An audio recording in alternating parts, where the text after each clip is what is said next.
Hiya 3. I'm going to read you the story of Orion and the Dark, and this is going to be our story that lots of our English work and our science work is going to be linked to this half term. Okay, so you'll see it coming up lots in some of our work. All right, so it's called Orion and the Dark.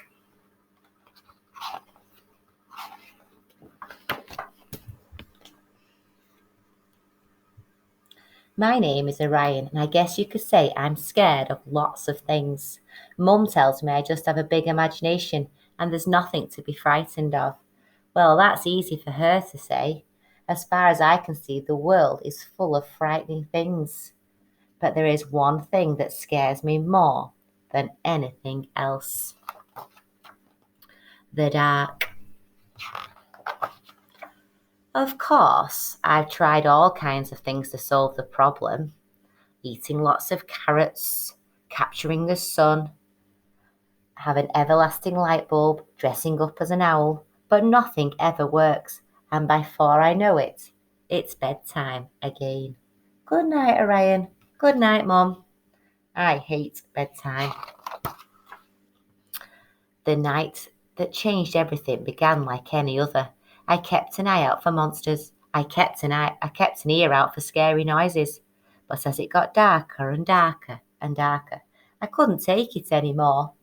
I've had enough of you, Dark. I wish you and your scary sounds, your murky monsters, and the blackness would just go away.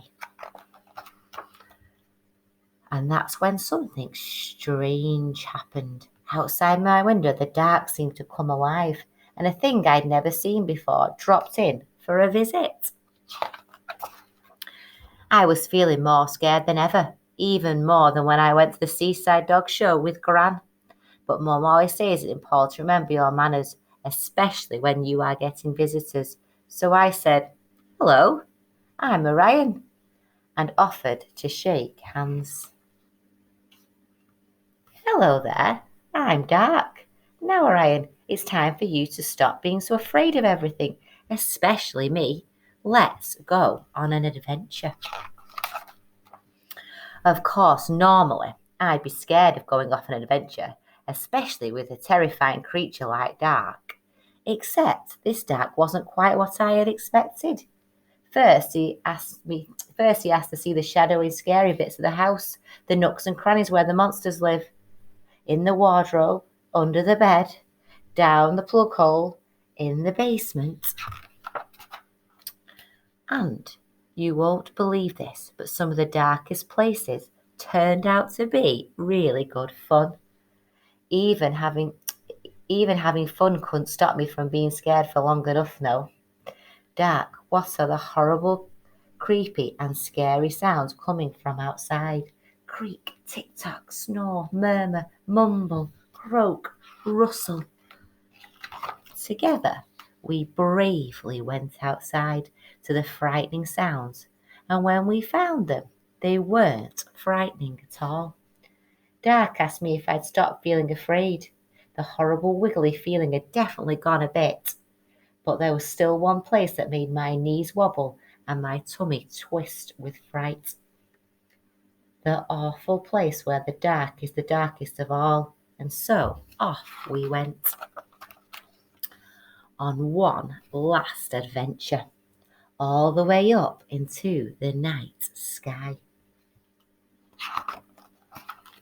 There, in the darkest place of all, suddenly I knew.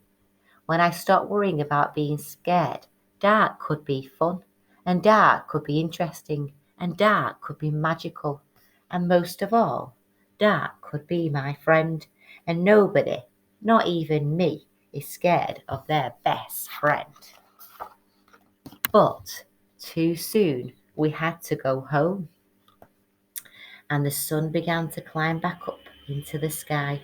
My friend began to fade. It was time to say goodbye.